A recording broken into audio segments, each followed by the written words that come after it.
جنگ کی گلیوں اور بازاروں میں روزمرہ کا شور اور گہما گہمی اپنی جگہ، مگر اس ہنگامی کیفیت کے پردے کے پیچھے ایک خاموش خطرہ بھی موجود ہے، اور وہ ہے شارٹ سرکٹ سے لگنے والی آگ۔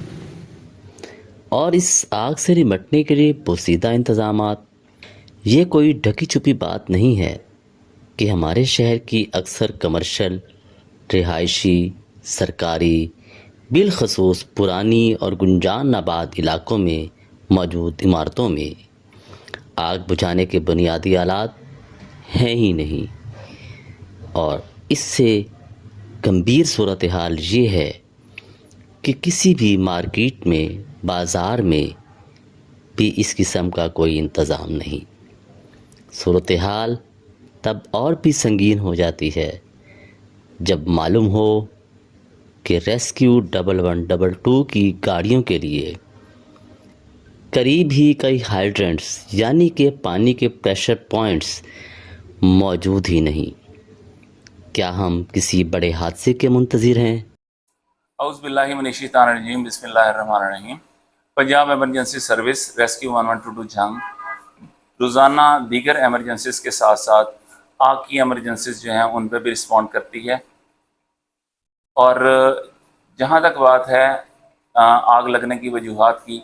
تو اس میں ملٹیپل ریزنز ہوتی ہیں۔ اس میں سب سے پہلی جو ریزن ہے وہ یہ ہے کہ ہم جو ہے وہ کیئر لیسنس کا مظاہرہ کرتے ہیں، کہ ہمیں جو ہے وہ اس چیز کا احساس ہی نہیں ہوتا کہ آگ جو ہے وہ لمحوں میں بہت کچھ جو ہے وہ تباہ و برباد کر سکتی ہے۔ ہم جو ہے یہ سوچ کے بیٹھے ہوتے ہیں کہ آگ جو ہے وہ اس کے لگنے کے واقعات ہو ہی نہیں سکتے، جبکہ آگ جو ہے وہ کسی وقت بھی، کہیں بھی، کسی بھی آفس میں، کسی بھی بلڈنگ میں، کسی بھی شاپ پہ، کسی بھی مارکیٹ میں لگ سکتی ہے۔ اس میں جو آگ کی وجوہات ہیں، وہ سب سے پہلی جو وجہ ہے وہ زیادہ کیسز میں شارٹ سرکٹ پائی جاتی ہے، کہ جتنے بھی بجلی کے آلات ہیں ہم پراپر طور پہ ان کو سٹور یا ان کو سیف نہیں کرتے۔ ہلکی نوعیت کی اس میں تاریں، اس کے علاوہ یو پی ایس سسٹم جو ہے وہ بہتر کوالٹی کے نہ استعمال کرنا، بیٹریز جو ہیں وہ بہتر کوالٹی کی نہ استعمال کرنا، اگر یہ ساری چیزیں ان اٹینڈنٹ پڑی ہوں تو ان سے آگ لگنے کے واقعات جو ہیں وہ بڑھ جاتے ہیں۔ ہمارے پاس اکثر یہ خبر آتی ہے کہ شارٹ سرکٹ کی وجہ سے فلاں عمارت، فلاں دکان یا فلاں مارکیٹ میں آ گئی، لاکھوں کروڑوں روپے کا نقصان ہو گیا، اور بعض اوقات اس میں بہت سارے افراد جھلس بھی جاتے ہیں۔ یقینی طور پہ شارٹ سرکٹ ایک تکنیکی وجہ ضرور ہے جس کے باعث یہ آگ لگتی ہے۔ ہم نے کچھ اعداد و شمار اکٹھے کیے ضلع جنگ کے، اور یہ جاننے کی کوشش کی کہ شارٹ سرکٹ سے آگ لگنے کے واقعات میں کس حد تک اضافہ ہوا ہے، اور مختلف سرکاری اور نجی عمارتوں میں کیا آگ بجھانے کی سہولیات موجود ہیں یا نہیں۔ اس پر ہم نے متعلقہ محکموں سے بھی بات کی، انجمن تاجران سے بھی بات کی، اور یہ جاننے کی ہم کوشش کر رہے ہیں کہ آخر ایسے واقعات مسلسل ہو تو رہے ہیں، لیکن کیا ہم اس پر توجہ بھی دے رہے ہیں کہ نہیں۔ اگر ہم اعداد و شمار کی بات کریں تو 2023 میں آگ لگنے کی کل 317 واقعات ہوئے، جن میں سے 125 واقعات شارٹ سرکٹ کی بنا پر ہوئے۔ اسی طرح 2024 کا اگر ہم جائزہ لیں تو 357 واقعات ہوئے آگ لگنے کے، جن میں سے 153 واقعات وہ شارٹ سرکٹ کی وجہ سے ہوئے۔ اس طرح جب ہم موجودہ سال کے اعداد و شمار کا جائزہ لیتے ہیں تو سال 2025 میں 1 جنوری سے لے کر 30 جون تک آگ لگنے کے 302 واقعات ہوئے، یعنی کہ 6 ماہ میں بہت زیادہ اس میں اضافہ ہوا۔ اسی طرح شارٹ سرکٹ کے واقعات میں بھی، شارٹ سرکٹ کے 93 واقعات ہوئے۔ تو اگر ہم ریسکیو 1122 کے ان اعداد و شمار کا جائزہ لیں تو ہم یہ دیکھتے ہیں کہ ہر سال ان واقعات میں اضافہ ہو رہا ہے۔ ہمارے شہر میں بہت سارے کچھ عرصے سے مختلف کمرشل مارکیٹوں میں، سرکاری دفاتر میں، بڑی بڑی مارکیٹوں میں، پلازوں میں آگ لگنے کے واقعات بہت زیادہ ہوئے ہیں. ان کو قابو پانے کے لیے، اس کو بجھانے کے لیے جو آلات ہیں اس کی بڑی کمی ہے. اس میں کچھ وجوہات ہیں کہ یہ گیپ کہاں ہے. ایک تو یہ سرکاری محکمے جتنے بھی ہیں ان میں آپس میں ضلعی انتظامیہ کے درمیان، ضلعی حکومت کے درمیان، ریسکیو، بلدیہ، ان کے آپس میں ایک تو لائزان کم ہے. تیسرا جو ہے ادارے جو ہیں جو بھی اجازت دیتے ہیں کوئی بلڈنگ بنانے کی، کوئی اسی طرح پلازا بنانے کی، وہ بیچ میں آگ بجھانے کے آلات کی جو شرائط ہیں وہ نہیں رکھتے. حالانکہ اب قانون بن گیا ہے کہ جو بھی پلازا بنے گا، جو بھی دکان بنے گی، اس میں ریسکیو 11 22 سے اجازت لینا ضروری ہوگی، NOC سے. وہاں آگ بجھانے کے آلات لازمی لگائے جائیں گے، چاہے وہ چھوٹا دفتر ہوگا، چھوٹی بلڈنگ ہوگی، بڑی بلڈنگ ہوگی، چھوٹی دکان ہوگی. تیسرا یہ ہے کہ جھنگ میں پہلے واٹر پوائنٹ ہوتے تھے فلنگ کرنے کے لیے گاڑیاں. ایک جھنگ سٹی میں جو نواز شریف پارک ہے اس کے ساتھ ہوتا تھا، اسے ختم کر دیا گیا ہے. ایک دھجی روڈ پہ جو پارک بنایا گیا ہے وہاں پر فلنگ پلانٹ ہوتا تھا، وہ بھی ختم کر دیا گیا ہے. اب صرف ایک تو ریسکیو کے جو دفتر ہے اس میں واٹر فلنگ پلانٹ ہے دوبارہ، اور ایک بلدیہ کے اندر پلانٹ ہے، اور باقی تحصیلوں میں جو ریسکیو کے دفتر ہے وہاں پلانٹ ہے. ایکسٹرا پلانٹ کے لیے، پانی کے لیے ان کو دوبارہ آنا پڑتا ہے. اب حالات یہ ہیں کہ اگر ریل بازار میں آگ لگ جائے، یا دھجی روڈ پر آگ لگ جائے، یا بازار کھتیاں آگ لگ جائے، تو وہاں دوبارہ پانی بھرنے کے لیے فائر بریگیڈز کو واپس ریسکیو کے دفتر میں یا بلدیہ کے دفتر میں آنا پڑے گا. اب یہ کمی کہاں ہے، کس کی کوتاہی ہے، اس بات پر آپ کو سوچنا ہے، عوام کو سوچنا ہے، انتظامی افیسروں کو سوچنا ہے، ریسکیو 11 22 کے جو اعلیٰ عہدیدار ہیں ان کو سوچنا ہے، ضلع انتظامیہ کے افسران ہیں ان کو سوچنا ہے، بلدیہ ہے، ضلع کونسل ہے ان کو سوچنا ہے، اور اس کے ساتھ ساتھ سول ڈیفنس جو محکمہ ہے، بہت ہی اہم محکمہ ہے، ان کے اعلیٰ حکام کو بھی سوچنا ہے کہ ان واقعات پر قابو پانے کے لیے جو یکدم کبھی جیسے آج کل موسم ہے بارشوں کا، شارٹ سرکٹ سے زیادہ تر آگے لگتی ہیں، زیادہ تر رپورٹس یہی ہوتی ہیں. اس پر قابو کیسے پایا جائے، جنگ میں جو جگہ بعد دیگرے واقعات ہوئے ہیں ان کو کیسے کم کیا جائے. اور اس وقت فائر ہائیڈرنٹ جو ہے ان کی تعداد جو ہے وہ کسی بھی صورت میں ہم یہ نہیں کہہ سکتے کہ یہ مناسب ہے، بہت کم ہے. جن جگہوں پہ، جن علاقوں میں، جن بلڈنگز میں، مارکیٹس میں آگ لگنے کے واقعات زیادہ ہو رہے ہیں وہاں پہ ان کی ضرورت ہے. اور جہاں تک بات ہے ان کی اہمیت کی، تو اس میں سب سے اہم چیز اس وقت ہوتا ہے اور اس وقت پانی کی اویلیبلٹی ہوتی ہے.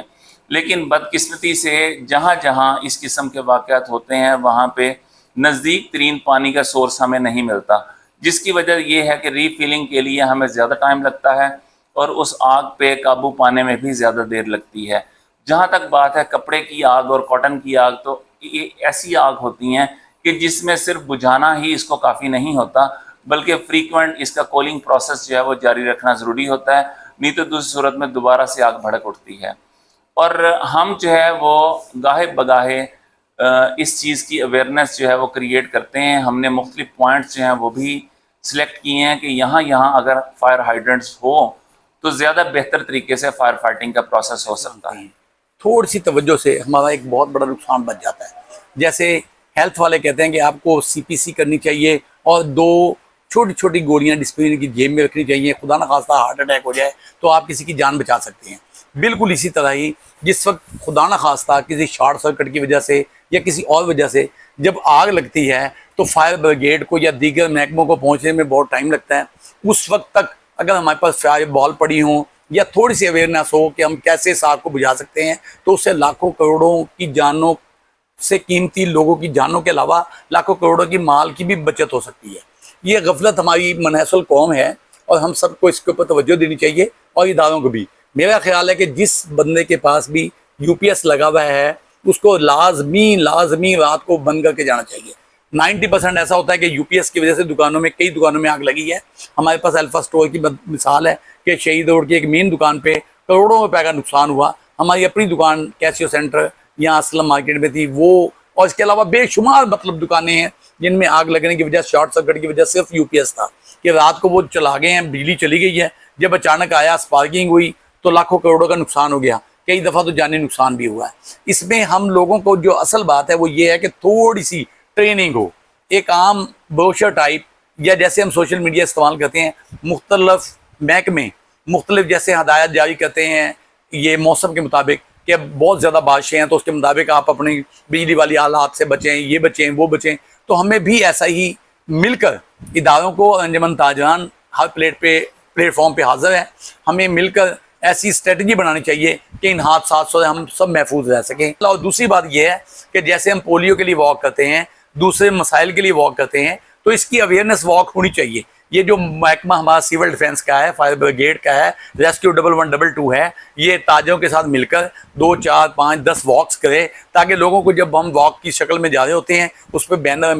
آویزاں ہوتے ہیں اور بہت سارے لوگوں کو پتہ چل جاتا ہے کہ ہم اس طرح اپنی سیفٹی کر سکتے ہیں۔ اور پھر گاہے بگاہے میرا خیال ہے کہ سیشن ٹو سیشن اگر ہمارے ساتھ ادارے تعاون کریں، ہم ہر مارکیٹ میں جا کر مختلف دکانداروں کو آگ سے بچنے کی اور مزید نقصان سے بچنے کے لیے ہم ان کو ٹریننگ بھی دے سکتے ہیں۔ اس وقت جس مارکیٹ میں یا بلڈنگ میں اگر آگ لگنے کے واقعات ہوئے ہیں تو ہمارا جو ہے سروے وہاں پہ یہ بتاتا ہے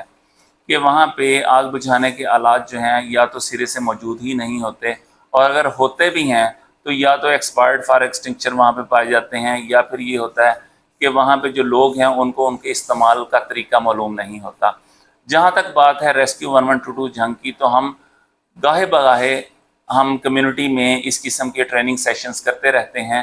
جس میں آگ بجھانے کے طریقے ہم ان کو سکھاتے ہیں، اور اس کے ساتھ ساتھ ہم انہیں اویئرنیس کریٹ کرتے ہیں لوگوں میں کہ کن کن وجوہات کی بنا پر ہم آگ جو ہے اس آگ لگنے کے واقعات سے جو ہے وہ بچ سکتے ہیں۔ اور یہ ہماری ساری ٹریننگز جو ہیں وہ فری آف کاسٹ ہوتی ہیں، اور جتنی بھی کمیونٹی ہے اس میں کوئی بھی پرسن جو ہے وہ ہماری یہ ٹریننگ سے مستفید ہو سکتا ہے۔ لیکن ہماری بدقسمتی یہ ہے کہ اس کے باوجود ہمیں اس چیز کی اہمیت کا کوئی احساس نہیں ہوتا کہ آگ جو ہے وہ ایک کسی بھی لمحے ایک بڑے حادثے یا سانحے کا باعث بن سکتی ہے۔ جی بالکل، فریکوینٹلی جو ہے جہاں تک بات ہے ہائی رائز بلڈنگز کی، تو اس میں اب یہ قانون بھی پاس ہو چکا ہے کہ انہوں نے NOC جو ہے وہ سول ڈیفینس ریسکیو 1122 سے لینا ہوتا ہے، اور اس صورت میں ہم یہ دیکھتے ہیں کہ اگر انہوں نے فائر فائٹنگ کے وہاں پہ مکمل طور پہ انتظامات کیے ہوئے ہیں تو اس صورت میں ہی ہم اسے سیف بلڈنگ جو ہے وہ قرار دیتے ہیں، اور اس صورت میں ہی صرف انہیں NOC مل سکتا ہے کہ وہاں پہ کوئی بھی بزنس ہو سکتا ہے یا رہائش اختیار کی جا سکتی ہے۔ ریسکیو 1122 یقینی طور پہ اپنا کام کر رہا ہے، لیکن ہم یہ سمجھتے ہیں کہ اداروں کے درمیان خصوصاً سول ڈیفینس، ضلع انتظامیہ اور ریسکیو اور خاص کر انجمن تاجران کے مابین رابطے کی کمی ہے، وہ لائزون بن نہیں پا رہا جس کی بنا پر ان چیزوں کا تدارک کیا جا سکے۔ عمومی طور پہ ہم بہت سارے واقعات کو نظر انداز کر دیتے ہیں، لیکن اس قسم کے واقعات بڑھنے سے نہ صرف جانی بلکہ مالی نقصان بھی بہت زیادہ ہوتا ہے۔ ہم اکثر دیکھتے ہیں کہ آئے دن فیکٹریوں میں، دکانوں میں، یہاں تک کہ سرکاری عمارتوں میں بھی آگ لگنے کے واقعات کی بنیادی وجہ شارٹ سرکٹ ہوتی ہے۔ ایک تو ہمیں ان چیزوں پر توجہ دینے کی ضرورت ہے، دوسرا ہمیں قوانین پر عمل درآمد کے لیے بھی سختی کی ضرورت ہوگی، کیونکہ اس طرح بہت ساری قیمتی جانوں کو بھی بچایا جا سکتا ہے، اور ساتھ ساتھ وہ مال و اسباب جو تباہ ہو جاتا ہے اس کو بھی بچایا جا سکتا ہے۔ ذرا سوچئے، کیا آگ بجھانے کے آلات اتنے مہنگے ہیں کہ وہ آپ کے جان اور مال سے قیمتی ہیں؟ اس پر توجہ ضرور دیں۔ شارٹ سرکٹ سے لگنے والی ہر آگ صرف ایک عمارت یا دکان کو نہیں جلاتی، بلکہ یہ ہمارے حکومتی اداروں کی غفلت، عوامی بے پرواہی اور نظام کی خامیوں کو بھی بے نقاب کرتی ہے۔ جب آگ لگنے کے بعد شہری بے بسی سے تماشا دیکھنے پر مجبور ہوں اور ریسکیو 1122 کی گاڑیاں پانی کی تلاش میں بھٹکتی پھریں، تو یہ صرف ایک حادثہ نہیں بلکہ ایک اجتماعی المیہ ہے۔ کیا ہم اس وقت تک ہاتھ پر ہاتھ دھرے بیٹھے رہیں گے جب تک کوئی بڑا سانحہ جنگ کی تاریخ کا حصہ نہ بن جائے، یا اب وقت آ گیا ہے کہ ذمہ دارانہ ہوش کے ناخن لیں، حفاظتی قوانین کا نفاذ یقینی بنائیں، ہائیڈرنٹس کا جال بچھائیں اور ہر عمارت میں آگ بجھانے کے آلات کی موجودگی کو لازمی قرار دیں۔ یہ سوال نہ صرف متعلقہ محکموں کے لیے ایک چیلنج ہے بلکہ جنگ کے ہر باسی کے لیے ایک بیداری کا پیغام بھی ہے۔